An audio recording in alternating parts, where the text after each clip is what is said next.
long day here. All right, so we have the topic of conditions, and as I said in the video, at least the audio part, is basically in English we use conditions in the form of if X then Y, and we have both real and unreal or contrary to fact conditional sentences in English. So as I mentioned last time, if I give the example, if I were a millionaire, I would buy a new car. But the fact of the matter is, I am not a millionaire. So the fact of the matter is, I'm not going to buy a new car. So you can see in that example that I use were as the verb, which is the past tense of am.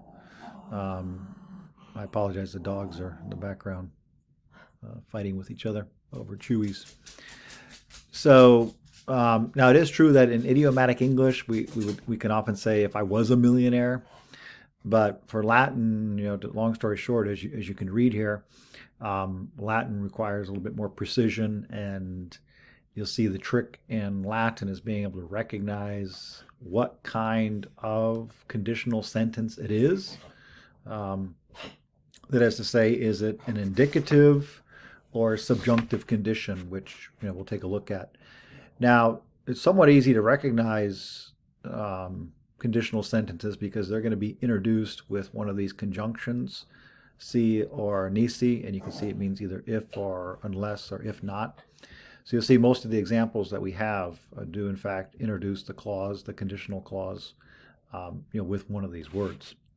So yeah, as usual, you'll want to pause the video and make sure you read the information here or read it in your book. I want to go just kind of quickly redo some of the parts I did last time. Is that the trick is going to be being able to recognize, is it a simple fact present? Is it a simple fact past? Is it a simple fact future? Or if it's in the subjunctive, is it contrary to fact present? Is it contrary to fact past? Or is it future less vivid? Admittedly, this can take a little bit getting used to. What it's really going to come down to is being able to recognize the form of the verb. So if you look at the examples here, it says, for practice, identify the type of each of the following conditions.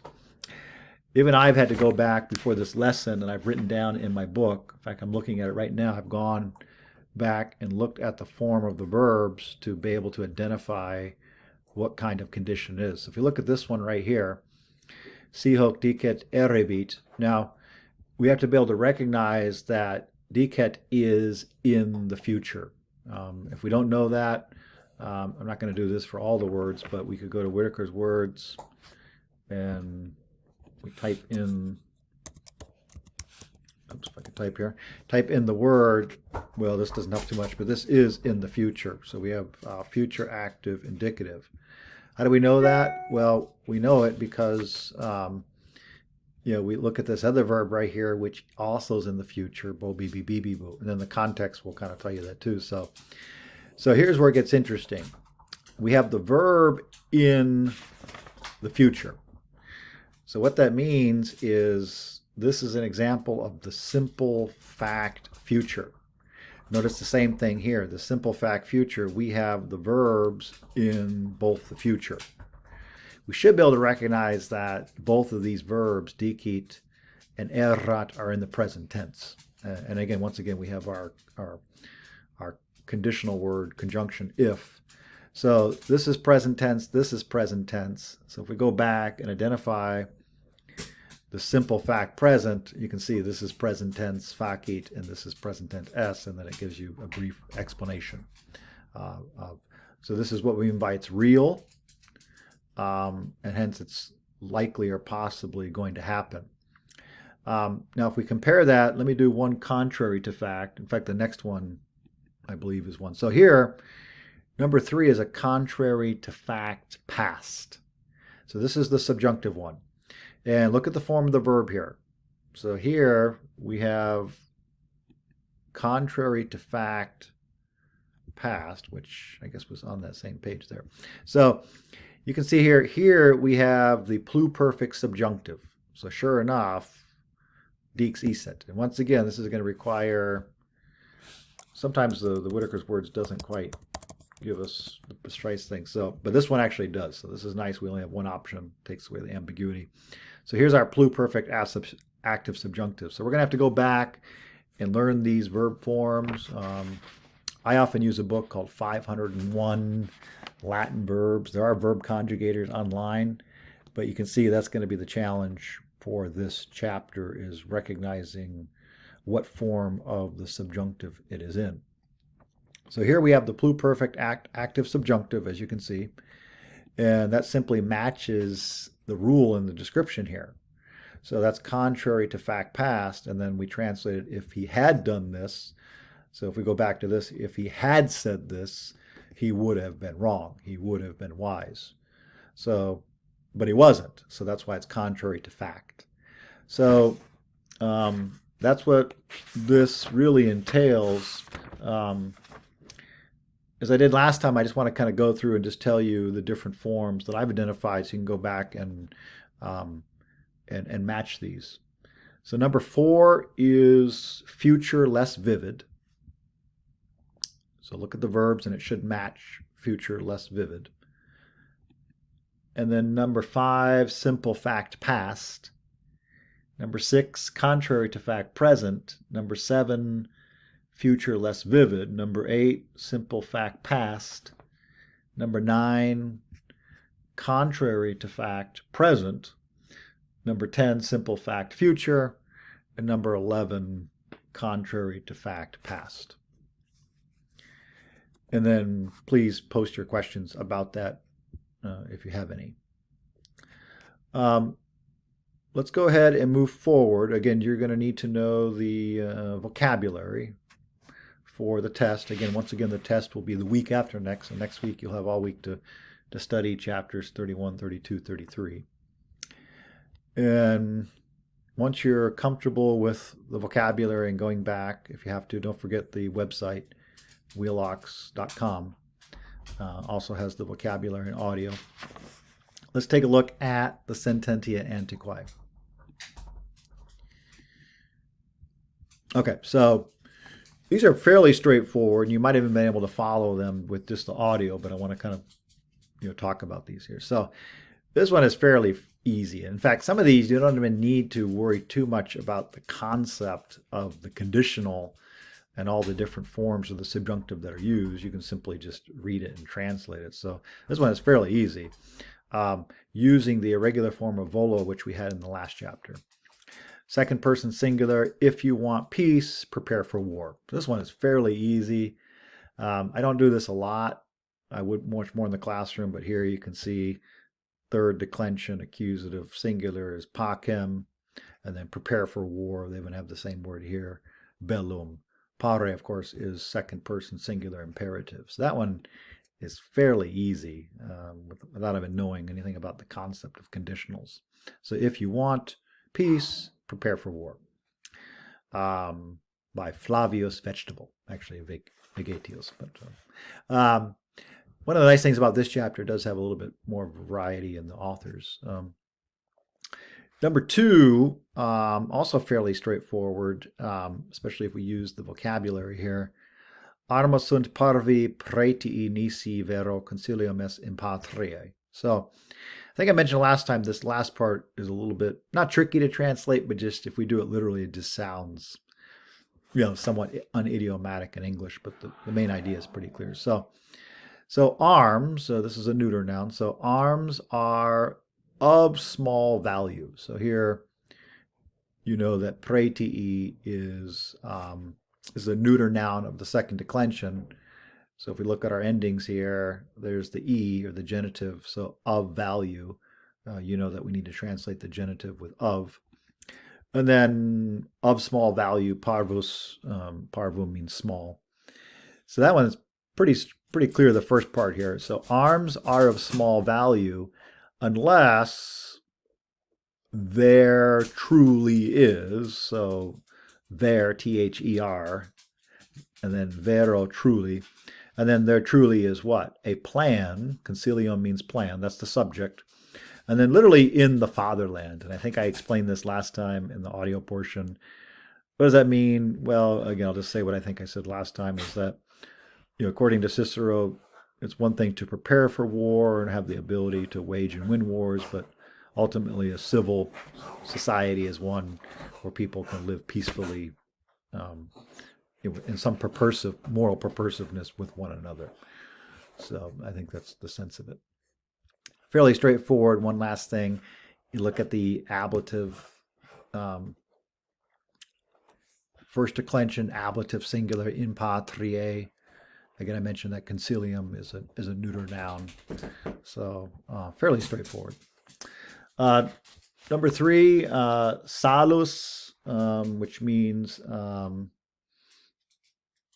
safety, I guess. It's one where, let's see, I think we had SALUS. Yeah, so health, prosperity, salvation. So probably prosperity or safety, not good wish. That wouldn't make any sense based on the context. So let's go with health, um, or safety. I can't. We'll see which one. I can't remember which one. So we have probably safety looking at it here. So the safety of all. So you know that omne words, everyone requires third declension. So there's our omnium, our um here. So our plural, third declension, genitive plural. So omnium. So the safety of all. And then we talked about this one this one is one of the trickier ones because it has the passive. Um, Emise esset. So this is a contrary to fact past. So if you look at the ending here, esset is contrary to fact past. That's why we have this form of the verb. And so the safety of all, I guess, would. So if we go back and take a look at this, how to translate it. So contrary to fact past. So would have been. So let's go with that. So, and then emise means lost or sent away. So the safety of all would have been lost. So we got to follow this translation guide here, I think. Again, I think that's the tricky part of this chapter is we kind of know what it means, but we need to get this phrasing down perhaps. So the safety of all would have been lost, certainly literally in one night, unless, and then illa severitas, here they tell us this means, well, actually, they don't tell us what it means because these are words derived in English. So we'll just go with literally severity. Unless that severity against those, and then here we have to kind of know, suscepta, I think I mentioned last time I looked it up before the lesson, means undertaken. Unless the severity against those had been undertaken. What does it mean? Well, I think I mentioned last time this must be another reference to Catiline, and Cicero told Catiline to leave Rome, which was somewhat unprecedented to tell a prominent Roman senator to basically no longer be welcome in Rome. In other words, to lose his dignity and as a Roman. Number four, once again, you can see this is starting with the conditional conjunction here. Here's our verb down here. So bo be be boo. Puto means to think. So we get the word putative in English. So the quid, I think I mentioned last time. This is one of our vocabulary words. And by last time, I mean in the video without the image. So we know that quis quid can mean who or what, but that's with a question. Here we have quis quid meaning anyone, anything, someone. So we got to keep in mind how to translate this. In this case, I think it's probably something because it doesn't seem to be pointing to a person. So if something about me is able to be done, you think. So if you think something, so quid, is able, posse, to be done about me, then do it. If you yourself will be free from that danger. I think I mentioned last time, this is the one that is probably the most awkward to translate. Um, I'm not quite sure of the context of this. I think I mentioned last time. So sometimes if we start with this clause, so if you yourself will be free from that danger, but then I guess what's tricky about this one, we have two if clauses, so it doesn't seem like we have a independent clause. So this would almost maybe be like a fragment in. Although I guess they're using a hyphen here, so let's try that. So if if you think that there is something to be done um, about me, then do it. If you yourself will be done from that, free from that danger. So liber means free. So that one's kind of an awkward. I mentioned that this one will definitely not be on the test. Number five, I think, is fairly easy. SM for number five is contrary to fact present. So I wrote that down in my notes here. So if we go back to this, contrary to fact present, you can see that we have the imperfect subjunctive for both clauses. Well, if I look on Winnaker's words and I type in SM, we should have um, the imperfect active subjunctive. So that gives us a little bit of confidence that we're understanding the concepts, and now we just have to apply those concepts in our translation. So what does that mean is it's contrary to fact, so it's not if I am, but if I can find it here, if I were. So if I were, I think I mentioned we almost can put this in parentheses. So if I were conscious of any faults, so if literally if I were to me conscious, but if I were conscious of any faults, so here is first declension in I here, you can see that's going to be, so I guess of any faults, that's in the singular. So if I were conscious of any fault, there's genitive singular, or any blame, any guilt. And then aiko anime hoc malum ferum. Here's one of our irregular verbs from last time. I would bear this wrong literally with an equal mind or with a calm mind. In other words, with no moral um, perturbation or no moral qualms about it, if you will. So I would bear this wrong. There's our direct object, and then here our ablative of accompaniment, second declension, ablative singulars, o, literally with a calm mind, or with no moral reservations. All right, number 6. Dicis te vere male fortunam et mores anteque plebis sed si quis ad ille subito.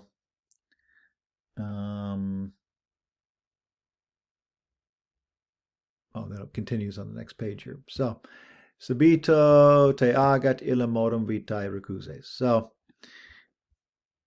this one,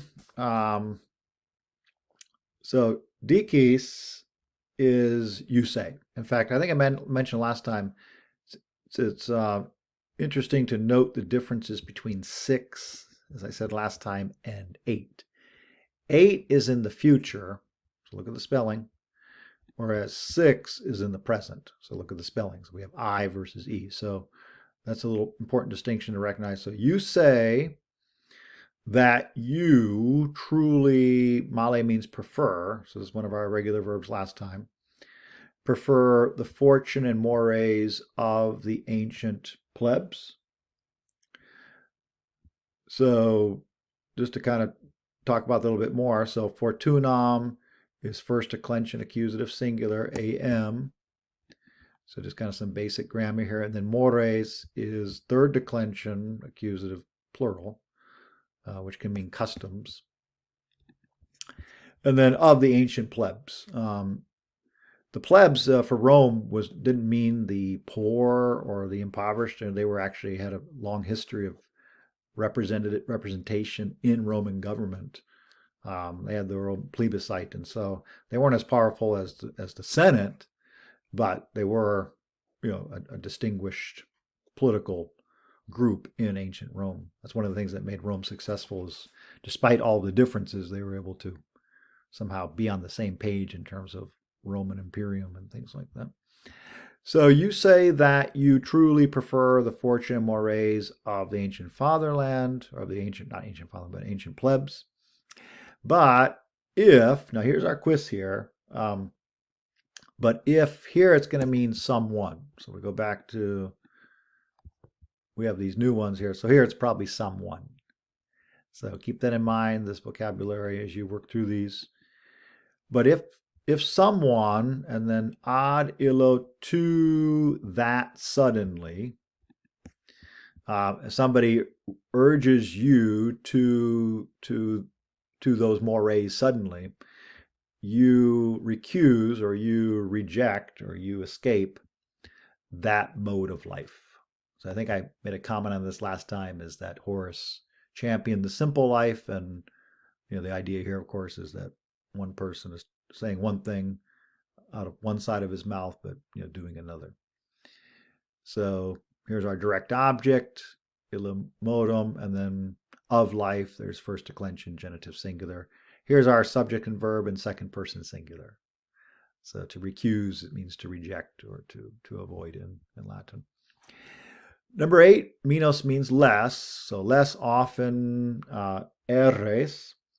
Again, if we don't know, that's the thing about Latin, if we misspell a word, it changes the meaning. So here's our present active subjunctive.